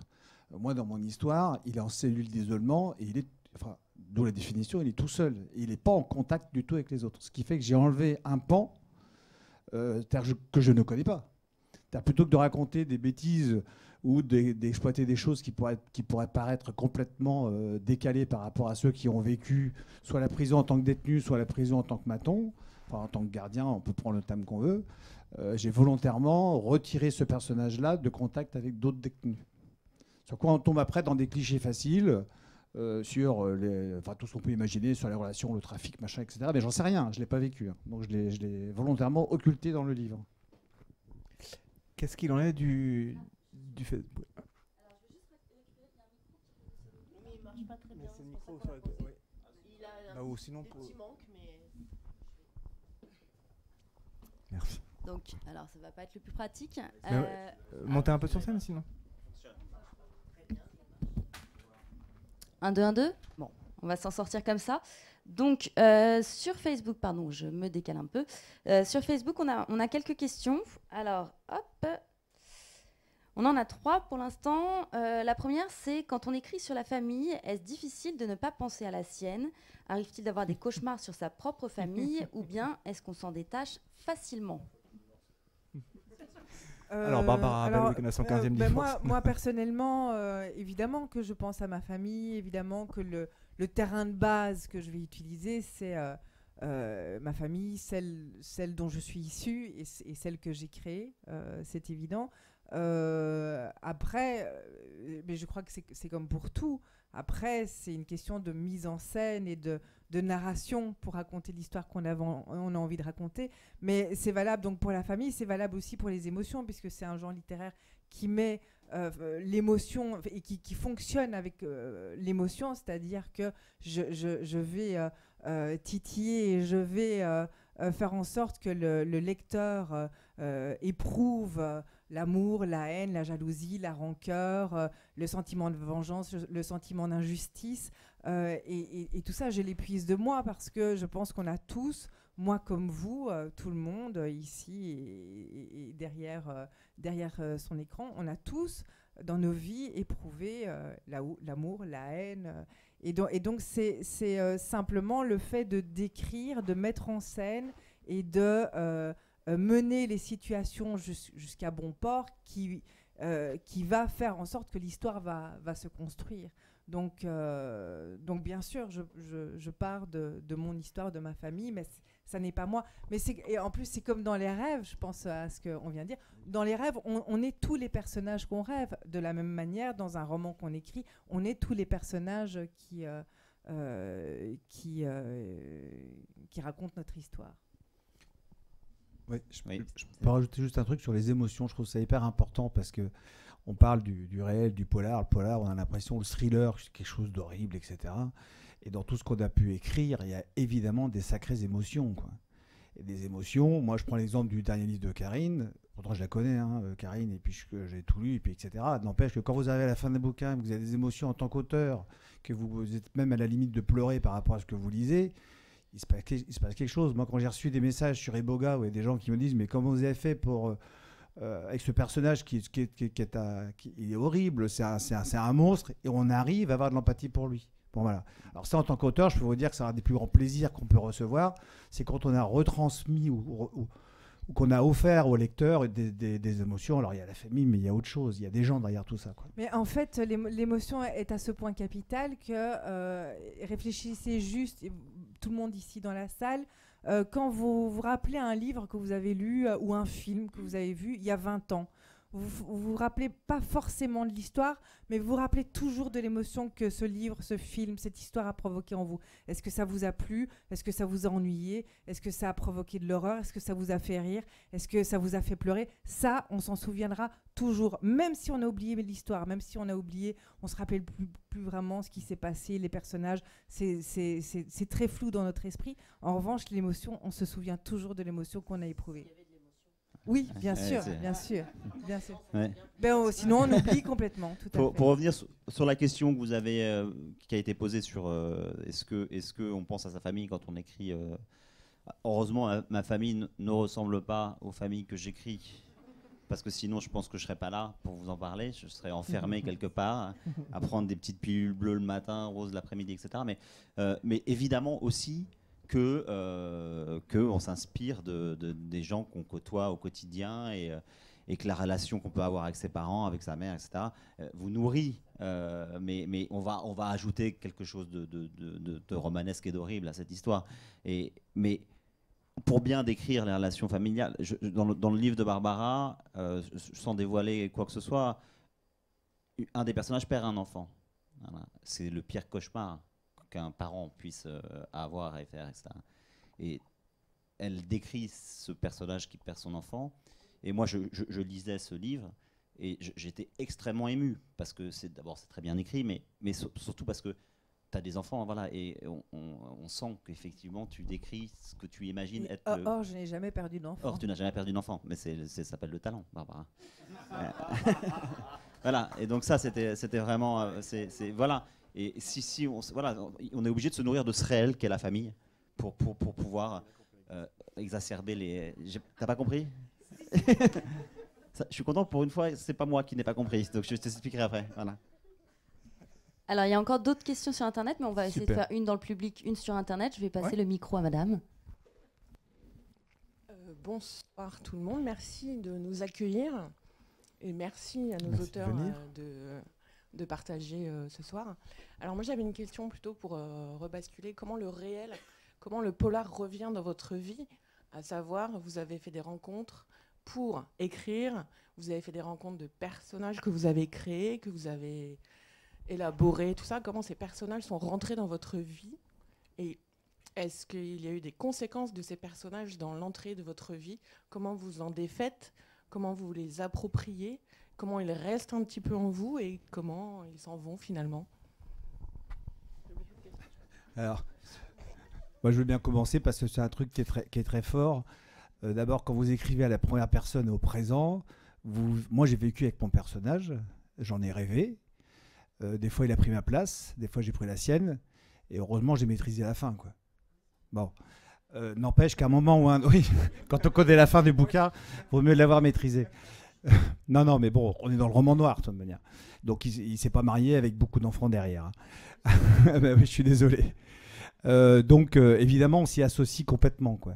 Et après, il faut respirer, il faut lire autre chose, lire d'autres auteurs. Et des fois, on tombe sur des livres qui sont encore pires que les nôtres. Et il nous faut encore 10 jours avant de relire ou de réécrire autre chose, quoi. Non, obligatoirement, on s'y associe, quoi. Bon, mais les psys, ils ont beaucoup de boulot avec nous quand même. Hein. Surtout pas. Non, surtout pas. Oui. Il faut pas. Sinon, on arrête d'écrire. Exactement. Non, mais voilà, effectivement, on rentre dans la peau des personnages. Des fois, on a l'impression que c'est même l'inverse au bout d'un moment. Et moi, je sais que forcément, chaque personnage me laisse une trace. Et après, moi, il me faut du temps pour m'en détacher. Et donc, c'est pour ça aussi que j'écris pas des romans. Il y a des auteurs, au contraire, ils passent sur un autre roman. Comme ça leur permet de se détacher. Ou alors, ils ont un personnage récurrent aussi. Moi, c'est l'inverse. J'ai besoin de temps, en fait, avant d'attaquer un nouveau roman pour faire un peu le deuil de mes personnages. Oui, maintenant que j'ai compris la question, je peux vous dire que c'est une bonne question. Parce que en fait, ça marche comme compliment pour ce que vous avez dit. Hein. Non, mais en fait, moi, avant d'écrire, sérieusement, j'entendais souvent des auteurs dire mes personnages sont devenus autonomes, m'ont échappé, voilà, ils sont devenus des entités, etc. Moi, je me disais, ils sont graves quand même, hein, les mecs. Faut pas nous la raconter. Je veux dire, c'est eux qui écrivent. Franchement, c'est pas possible. Ils font ce qu'ils veulent avec leur personnage. Mais maintenant que j'écris, je sais que c'est vrai. C'est-à-dire que quand vous créez un personnage, on est toujours sur la crédibilité. Vous essayez de le faire le plus crédible possible, avec une personnalité, avec une histoire, un passé. Et quand il est bien créé, eh ben, à un moment donné, il va agir de telle sorte que vous ne pouvez pas l'empêcher de faire ça. C'est-à-dire que si vous ne le faites pas faire des choses épouvantable, il est plus crédible. Et s'il est plus crédible, vous perdez le lecteur. Et ça, moi, j'ai écrit des scènes dans certains thrillers où, une fois que j'ai fini d'écrire la scène, je me suis dit, mais t'es grave, quoi. C'est pas possible d'écrire un truc pareil sur des enfants, etc. Et je me suis dit, pourquoi t'écris ça? Et je me suis dit, mais j'écris ça parce que ce personnage-là ne peut faire que ça. Voilà. Il est obligé de le faire. Et donc, il faut que tu le racontes pour que le lecteur te croie et que tu puisses l'emmener dans l'histoire. Donc voilà, c'est comme ça qu'on arrive à écrire des choses horribles avec des personnages bizarres. Mais vous arrivez aussi au bout de ce personnage parce que justement, vous le dites, il faut qu'il fasse ça. Mais quelque part, c'est vous aussi. Enfin, je pense en tant que... Non. C'est pas moi, madame. Je vous jure, c'est pas moi. Pas de le faire. Monsieur le juge. Mais non, mais de l'écrire. Parce que l'écriture, c'est le... Et vite, voilà. Oui. Voilà, mais est-ce que ça vous permet aussi, vous, d'écrire des choses que... Bien sûr, c'est ce que je vous ai expliqué à l'instant. Ouais. Moi, à un moment donné... Non, mais attendez, peut-être que vous n'avez pas compris, c'est pas grave. Moi, ça m'arrive souvent aussi, donc c'est pas très grave. Non, mais c'est ce que je voulais dire. J'ai du mal à m'exprimer, mais c'est ce que je voulais dire. Effectivement, quoi. On emmène nos personnages jusqu'au bout de trucs horribles. Moi, je voulais pas faire torturer les enfants dans des caves. C'est pas un truc que je fais en général, enfin je le fais pas. Non, je le fais pas. Mais j'ai été obligé de le faire. En tout cas, certains de mes personnages le font. Mais c'est pas un truc qui me faisait rêver a priori de faire ça. Mais je l'ai fait parce que le personnage était là et qu'il fallait que je le fasse. Voilà. J'avais pas le choix. D'accord ? Je demande l'indulgence du jury. En direct. Je voulais rebondir rapidement. Ouais. Bonsoir. Bonsoir. Comme disait madame, je suis très contente d'être ici avec vous et de pouvoir rencontrer les auteurs qui sont là. Je rebondis un petit peu sur ce que tu as dit et ce que vous avez dit aussi. Et peut-être que je vais reformuler, comme moi je l'ai compris. C'est une grande soirée autour de la compréhension mutuelle. C'est une séance collective, on vous a pas dit, mais c'est une grande séance collective autour du phénomène de la compréhension. La journée la plus longue, non ? Donc, non, ce que je voulais savoir, c'est est-ce que justement, mais ça rattrape un peu ce que tu dis tout à l'heure, est-ce que le fait d'écrire pour vous quatre, il y a quelque chose d'exutoire dans l'écriture? C'est que, bon, pour vous dire, moi je travaille en psychiatrie et je suis en lien avec le CMPR, donc le service médico-psychologique régional de Fresnes, avec la prison de Fresnes. Donc tout le milieu psychiatrique et carcéral me plaît beaucoup et m'intéresse beaucoup. Et à la fois, nous, on se protège beaucoup en tant que soignants aussi par rapport à toutes les histoires qu'on peut entendre de la part de nos patients. Et nous, le fait de notre côté, en psychiatrie, on rigole beaucoup, on se décompresse beaucoup en refaisant un peu les situations de nos patients ensemble. Moi, je voulais savoir, c'est de votre côté aussi, le fait d'écrire, il y a un côté un peu exutoire. Tout à l'heure, Karine, vous disiez que la plume que l'on a n'est pas forcément une plume qu'on choisit, mais que l'on ressent en soi. Le fait d'avoir cette plume noire qui plaît à beaucoup d'entre nous et qu'on peut ressentir aussi. Moi, je lis... Merci. Je lis des thrillers aussi pour un petit peu me libérer de beaucoup de choses que je peux ressentir en moi. Et je voulais savoir si de votre côté, pour vous quatre, c'est un petit peu la même chose, ou est-ce que le fait de ne... Si vous n'étiez pas auteur, comment ressortir cette noirceur finalement qui peut être chacun... les animaux. Mais voilà, c'est ma question. Il a quelle compris. Question. Mais oui, bien sûr. Moi, je dis souvent que je ne vais pas dépenser mes sous chez un psy. Je les gagne en mettant en scène mes angoisses. En fait, je refile la patate chaude au lecteur. Et c'est vrai. Alors, c'est assez drôle parce que, par exemple, dans l'évolution de mes romans, donc mon premier roman, je racontais l'histoire d'une femme enceinte. Ah tiens, c'est bizarre, j'étais enceinte quand j'ai commencé à écrire le bouquin. Alors, mes premiers romans mettent en scène des très jeunes enfants. Et au fur et à mesure, les enfants grandissent. Et maintenant, j'arrive avec des ados. C'est bizarre, j'ai un ado à la maison.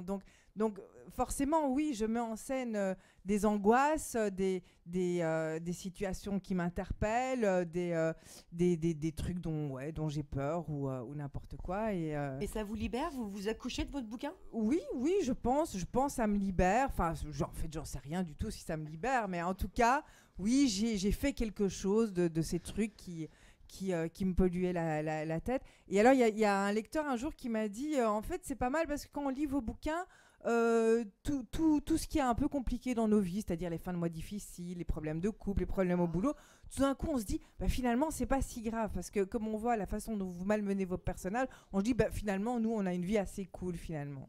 D'accord.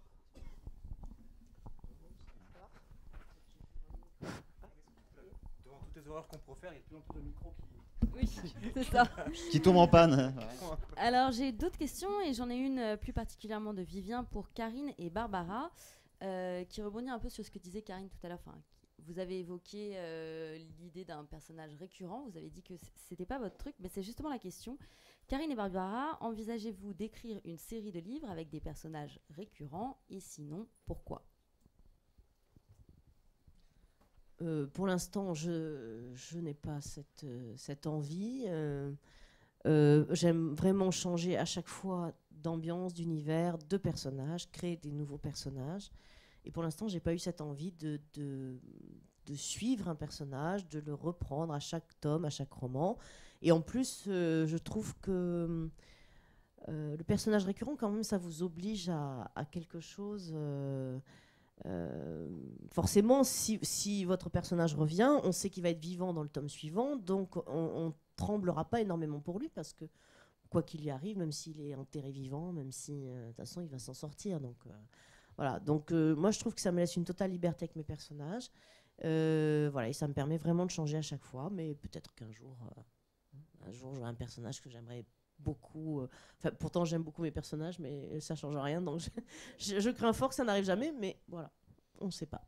Oui, moi c'est sensiblement la même raison. C'est vrai qu'après avoir mené à bien une histoire, déjà j'ai besoin d'un certain temps pour m'en défaire et puis recommencer à songer à l'histoire prochaine et trouver une nouvelle idée de départ.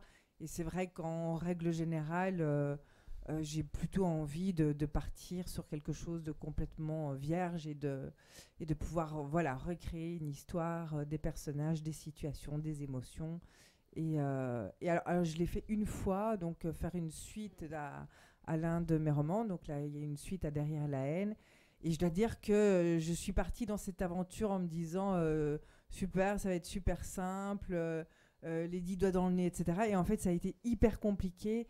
Et peut-être je me suis moins amusée que lors des autres romans, justement parce que j'étais tenu par justement tout le passé de ces personnages. Or, c'est drôle parce que c'était vraiment ça qui avait créé l'envie de faire une suite à cette histoire, c'est-à-dire commencer un nouveau roman avec des personnages qui ont un passé, un passif et qu'on connaît et qu'on retrouve un peu comme dans les séries aujourd'hui. Et pourtant, voilà, j'ai quand même eu du mal à m'en dépatouiller et je me suis sentie moins à l'aise. Donc peut-être c'est ça aussi qui fait que là, j'ai plutôt envie de partir sur des histoires toutes neuves. Autre question, réaction? N'hésitez pas.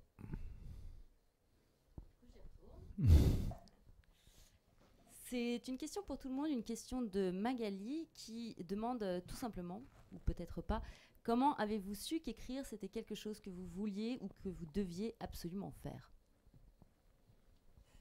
Puisque j'ai le micro, je commence. Merci. Non, mais c'est une question, en fait, je crois que c'est comme une sorte de... Pour moi, en tout cas, écrire, c'est pas quelque chose qui se... Oh, bah tiens, je vais écrire un roman, je vais m'amuser à ça. Non, c'est vraiment un besoin d'écrire, pas forcément du thriller, mais ce truc d'écrire, en tout cas, moi, ça m'est venu très... J'étais enfant et j'écrivais tout le temps, j'avais ce besoin d'écrire. Donc voilà, c'est un peu comme il y a des gens qui vont peindre, d'autres qui vont jouer de la musique, qui vont composer de la musique. Enfin voilà, je crois que c'est un truc qu'on choisit pas vraiment et qui nous tombe un peu dessus, pour moi en tout cas. Je sais pas comment je peux vous dire ça. Quand j'étais gamin, je passais beaucoup de temps allongé dans l'herbe à regarder les nuages qui changeaient de forme. Les toiles d'araignée qui chopaient les déjà moustiques. Iboga. Voilà, c'est ça, ouais. À cette époque-là, il n'y en avait pas, mais il y avait d'autres choses. Ouais. Il y avait d'autres choses. Il faut que je cache mes bras. Non, mais c'est des choses comme ça. Puis à un moment, on regarde des petits détails, et puis un jour, on a envie de les écrire, et on s'aperçoit qu'on ne sait pas écrire, que c'est complètement nul parce qu'on le fait lire. Et quand les gens en face nous renvoient un truc en disant on n'a pas compris ce que tu as voulu écrire, on te dit il y a un problème. Déjà. Et donc, quand on a 15 ans, 17 ans, on prend ça un peu dans la figure, puis on arrête. Puis un jour, par hasard, on écrit, puis on nous dit tiens, c'est bizarre, il y a des émotions dedans, j'ai compris des trucs. Et puis moi, je m'aperçois maintenant que je suis incapable de faire autre chose que ça. Je ne peux pas faire autre chose que ça. En tout cas, mon métier ou ma passion, c'est l'écriture. Alors, je ne sais pas jusqu'à quelle date ça peut durer. Et à quel moment mon éditrice acceptera de lire ce que j'écris, mais en tout cas, je ne me vois pas faire autre chose. Terminé. C'est une drogue. Vous cherchez la chute et elle est bien. Regarde-la. Non, moi, je sais pas pourquoi. J'ai essayé de faire de la peinture, c'était nul. J'ai fait de la musique, c'était pas mal, mais bon, je me suis dit je vais faire de la littérature. Mais en fait, j'ai un rapport extrêmement simple à l'écriture, donc c'est pas un besoin, c'est que ça me plaît. Voilà. Je prends beaucoup de plaisir à écrire, pas à me lire, hein, je suis pas non plus complètement narcissique, mais je prends beaucoup de plaisir à écrire et à raconter des histoires. Donc c'est simple en fait pour moi, l'écriture.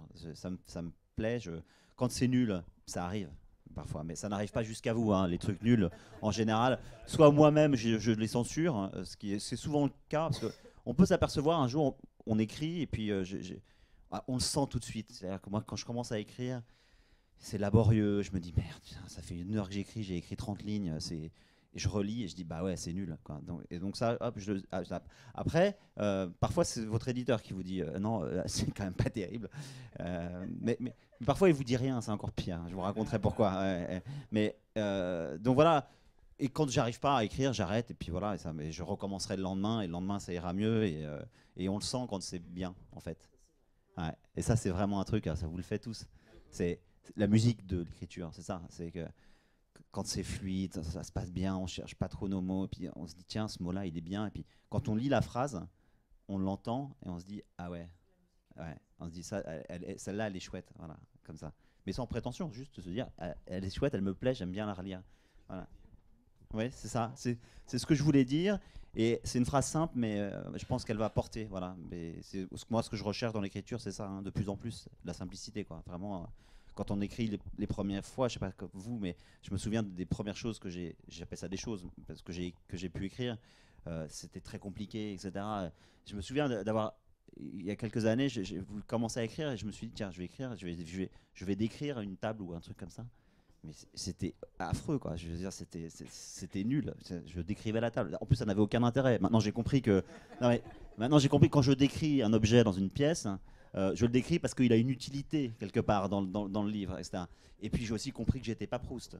Et ça c'est bien. Non mais voilà. Non mais il faut le comprendre à un moment donné parce que sinon on va s'épuiser à faire des choses qui seront pas bien. Donc voilà, c'est ça. Ça c'est important pour moi. Donc j'ai un rapport simple à l'écriture et j'écris parce que ça me plaît. J'espère que ça plaît au lecteur. Moi, de manière très très courte, j'ai d'abord été une lectrice passionnée. Et je crois qu'en fait, c'est le premier rapport à l'écriture, c'est la lecture. Et moi, je suis arrivée vraiment, alors pas par hasard, parce qu'on n'écrit pas un roman par hasard, mais c'est vrai que je me destinais à une toute autre carrière. Puis finalement, ça s'est pas fait. Et puis comédienne, je voulais être comédienne. J'ai suivi des cours de théâtre, j'ai fait du théâtre. Et en fait, ma première écriture a été l'écriture d'une pièce de théâtre. Et donc que j'ai montée, que j'ai interprétée avec une autre comédienne. Voilà, on a tourné pendant 1 an. Et après toute cette aventure, je me suis dit, mais en fait, voilà, ça a été super. J'ai adoré interpréter ce rôle, mais j'ai adoré l'écrire aussi. Et pendant quelques années, j'ai continué à faire du théâtre et à écrire. Et en fait, tout simplement, c'est un éditeur qui s'intéressait à moi avant un réalisateur. Si ça avait été le contraire, peut-être que sans doute que je serais pas là ici. Donc voilà, la vie m'a poussée vers cette voie. Et c'est vrai que pour moi, ça a été pas une évidence, parce que ça n'est jamais évident. Mais je me souviens, voilà, des livres que enfants, adolescentes et jeunes femmes, je lisais de manière, c'était tellement fort que ça a été donc pas une évidence, mais presque. Voilà, c'était tracé, peut-être. Allez-y, je vous en prie. Non, celui-là, on le connaît pas, celui-là. Moi, perso, je les déteste tous. Ouais. Mais bon, je fais bonne figure. Oui, on se connaît. Non, on se connaît, on s'entend très bien. On s'entend très bien, ouais, c'est...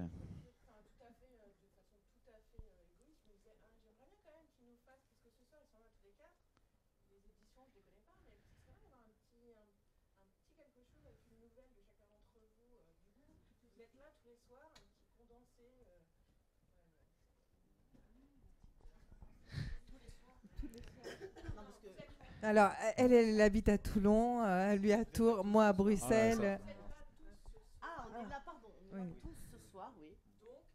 Donc c'est une requête. Donc c'est une idée. À droite. Voilà.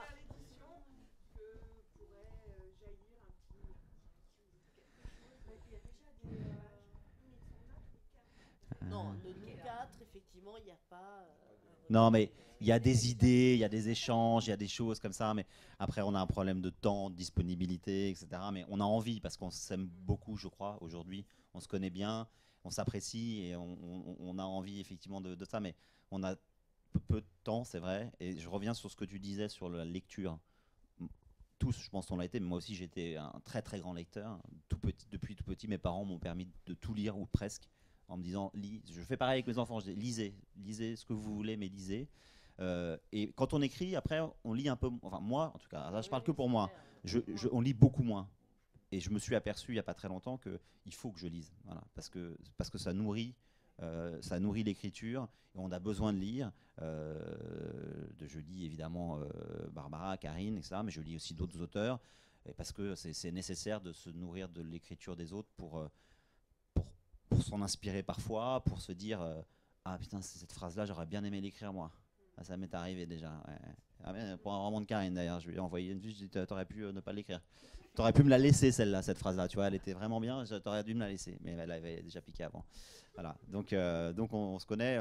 Peut-être qu'un jour il y aura un projet, on ne sait pas, hein, mais voilà. On y pense de temps en temps et on en rigole. Voilà. Alors, si un jour vous lisez au moins un exemplaire un livre de chacun de nous 4, vous verrez qu'on a des univers. On a des écritures différentes. C'est, je pense, qu'aussi qui fait la richesse de la maison d'édition, c'est qu'en fin de compte, on ne se ressemble pas. On n'a pas la même écriture, le même univers. Quand tu dis la richesse de la maison d'édition, ouais, tu ne te trompes pas, effectivement. Ouais. Alors, je suis désolé parce que moi, j'étais sur la richesse intellectuelle. Bon, moi, tu sais, moi, je comprends pas tout. Je suis un peu terre à terre. C'est ce que j'allais te dire, mais je parlais de richesse intellectuelle. Désolé. J'avais compris. C'était pour faire de l'humour. J'avais compris aussi. Ouais. Alors, je vais vous faire juste 2 retours qui ont été faits sur Internet. Déjà, tout le monde vous félicite pour votre humour et les gens passent une très bonne soirée. Et Nous aussi, on passe une très bonne soirée. Et enfin, vraiment, que vous répondiez ou que vous posiez des questions, il faut prendre le micro parce que les gens derrière Internet n'arrivent pas du tout à entendre. Et enfin, donc, c'était pour rebondir. Il y a 2-3 personnes sur Internet qui ont rebondi pour demander quelles étaient vos lectures à chacun. Merde, ils vont s'apercevoir qu'on a menti. Ils vont le savoir maintenant. Vas-y. Bon, alors moi, pour le moment, précisément ce que je suis en train de lire, c'est un bouquin que j'ai retrouvé chez un bouquiniste, c'est Saga de Tonino Benakista, parce que voilà, je l'avais lu il y a très longtemps. Je suis retombée dessus par hasard, je l'ai vu. Il coûtait 1,50 €, je l'ai quelque part chez moi, mais je l'ai repris et je suis en train de le lire. Mais sinon, de manière plus générale, c'est vrai que, comme tout le monde l'a dit, du fait qu'on écrit maintenant, c'est vrai qu'on lit moins. En tout cas, le rapport à la lecture a changé. Il y a moins de place pour la lecture. Et du coup, forcément, personnellement, moi, je lis beaucoup les copains, tout simplement parce que ça m'intéresse, ce qu'ils font. Alors, bêtement, de manière matérielle aussi, parce que j'ai leurs bouquins à la maison. Gratos. Non, mais c'est même pas le fait que ce soit gratos. C'est à un moment donné, voilà, ils sont là. J'ai qu'à tendre la main et j'ai le bouquin.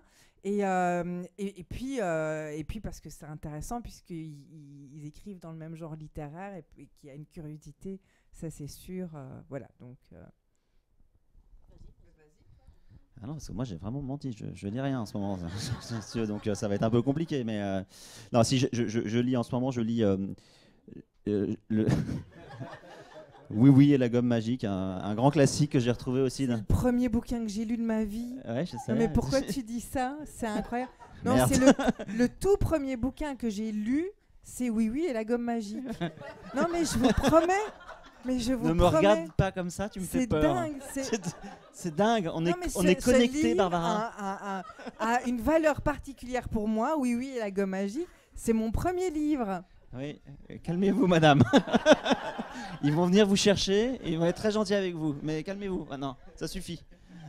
J'ai lu, j'ai lu, mais j'ai pas fini. Mais j'ai lu Le Lambeau, qui est le livre de ce journaliste Philippe Lançon, qui a été très gravement blessé dans l'attentat de Charlie. Je l'ai lu parce que j'ai entendu des critiques sur Le Masque et la Plume, qui était dithyrambique. C'est un très beau livre. C'est vraiment un très beau livre avec des passages extrêmement profonds, avec il arrive à se détacher de ses propres souffrances. C'est vraiment très très fort et très très beau. Je ne l'ai pas encore terminé parce que c'est un livre profond. Voilà, c'est un livre où on a besoin de rentrer dedans, etc.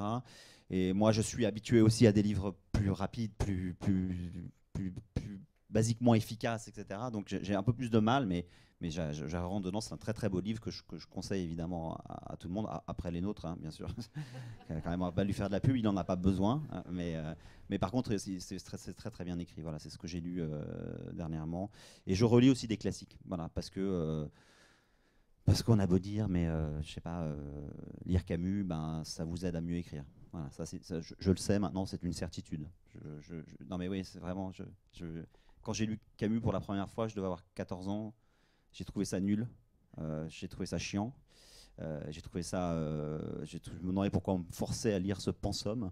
Je l'ai relu 15 ans après et je me suis dit, ce type est un génie. Voilà, parce que quand il écrit les choses, il les écrit simplement et qu'en une phrase, un sujet, un verbe, un complément, il vous fait ressentir ce que ressentent ces personnages. Et c'est ce que moi je cherche à faire quand j'écris un livre. C'est qu'en une phrase simple, avec des mots simples, on arrive à faire partager au lecteur ce que ressent profondément le personnage. Et quand on a réussi à faire ça, on n'est pas Albert Camus, parce qu'il n'y en a qu'un, et j'ai pas encore le prix Nobel de littérature. Je l'aurai peut-être un jour, s'il vous plaît. Mais voilà, je l'ai pas. Donc, mais il faut lire ces gens-là. J'ai besoin de les relire. Je relis souvent des grands auteurs que j'aime et qui me permettent, j'espère, de progresser.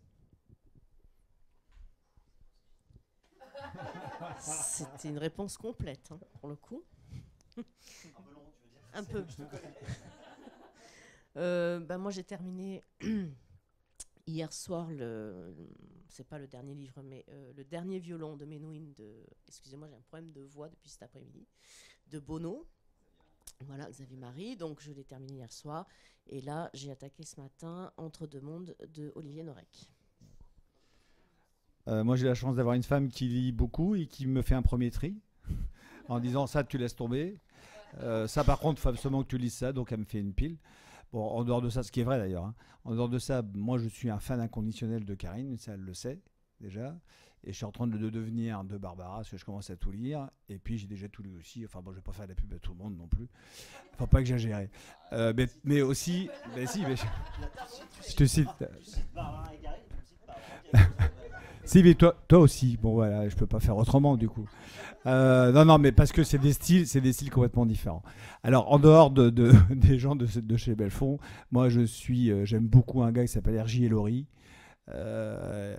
qui est un Anglais qui vit beaucoup aux États-Unis et puis qui écrit un peu des histoires qui se passent là-bas. Enfin, bon, voilà, une écriture qui est très, très intéressante, très belle.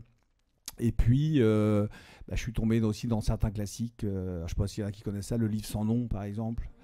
Des choses complètement barges, en fin de compte, quoi. Voilà, alors on ne sait pas si c'est lui, mais enfin, c'est du Tarantino tout craché, enfin, des choses comme ça. Il y a aussi Le Monde selon Gap, par exemple, des Gap sur ça. Ouais. Et puis là, je viens de finir sur un livre de Jean-Louis Etienne qui parle de ses pas, de ses marches. Voilà, comment il marche, qu'est-ce qui se passe dans sa tête quand il marche. Et moi, quand j'ai un problème de scénario, quand je trouve pas des réponses à ce que je cherche dans mes bouquins, je vais marcher et ça arrive, ça revient, ça monte, quoi. Bon, voilà. Il y a un livre qui me revient. Non, je vais faire quoi s'il te plaît. Il y a un livre que je relis assez souvent qui s'appelle La Conjuration des imbéciles de John Kennedy Toole et qui est un livre extraordinaire que je conseille à tout le monde. L'histoire de cet auteur est très triste et très bouleversante. C'est sa mère d'ailleurs qui a réussi à le faire éditer après qu'il soit suicidé à force d'essuyer des refus d'éditeurs.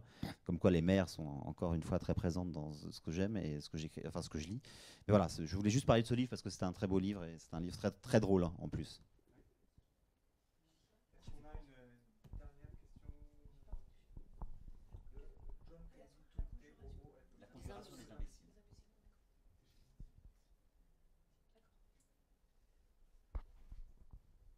Alors, c'est juste la suite de cette question-là, qui est, dans ce que vous lisez, quelle est la part, alors je ne sais pas si on peut donner un pourcentage, mais quelle est la part de polar que vous lisez Oui, moi, il y a beaucoup. Après, je sais pas du tout la part, mais c'est vrai que je lis beaucoup de polar. Beaucoup. Je sais pas.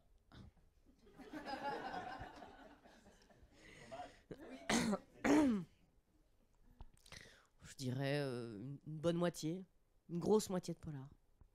Un peu plus de la moitié. Oh, une très grosse majorité, tant qu'il n'y a pas d'enquête policière. Ça m'insupporte les enquêtes policières. Enfin, bon,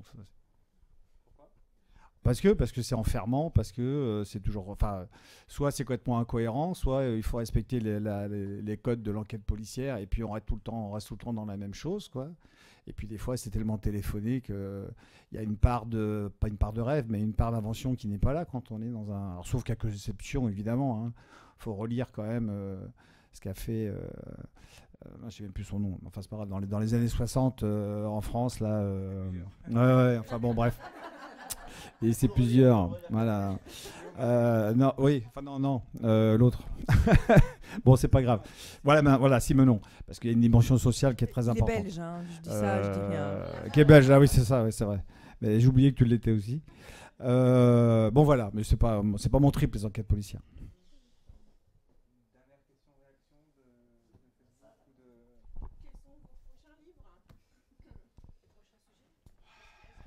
Aucune idée.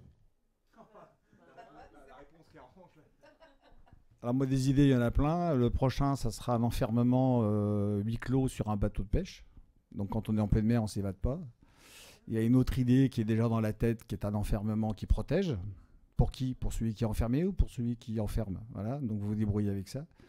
Les titres sont déjà arrêtés, mais je ne le dirai pas. Ça reste un suspense. Voilà. Et alors contrairement à Karim, moi j'ai toujours des idées qui traînent partout, dans des calepins, des machins, des trucs. Contrairement à Karim qui n'a pas d'idées. Non, c'est pas ça. C'est que moi des fois j'en ai trop et je me perds. C'est ça. Voilà. Je pense que je vais me lancer dans l'écriture de la suite de Oui Oui et la gomme magique. Pour Barbara.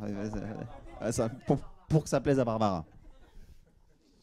Non, je ne sais pas du tout. Et de toute façon, là, je me suis dit, il y a les vacances scolaires qui arrivent, donc laisse tomber, les enfants à la maison, faut partir en vacances, machin. Enfin, bon, c'est pas. Oui, non, non, justement, non, c'est pas. Mais du coup, voilà, il y aura pas. Non, je suis très contente. Je suis très contente de partir en vacances, mais c'est pas une condition propice à se mettre au boulot, etc. Donc, je me suis donné jusque septembre. Eh bien, merci à toutes et tous, où vous soyez. Alors, je remontre les livres parce que je pense que vous dédicacez un peu après. Je ne sais pas s'il est prévu. Oui, voilà, il est prévu que vous dédicaciez un peu après. Donc, Réveille-toi de François-Xavier Diard, donc le tout dernier roman en date. Je t'aime de Barbara Abel, que je vous montre. Toute blesse. La dernière tue de Karine Giebel et donc Iboga, qui est à prendre dans les deux sens. Ici, c'est avec le minuscule, mais il est valable aussi avec la majuscule, de Christian Blanchard. Donc, c'est le premier roman chez Belfond. Il y en a eu d'autres avant, il y en a eu 7 ou 8 avant, je crois. Des vrais, oui. J'ai lu les titres, mais je ne sais pas si c'est des vrais ou pas. Merci beaucoup et bonne soirée. À vous. Et bonne lecture.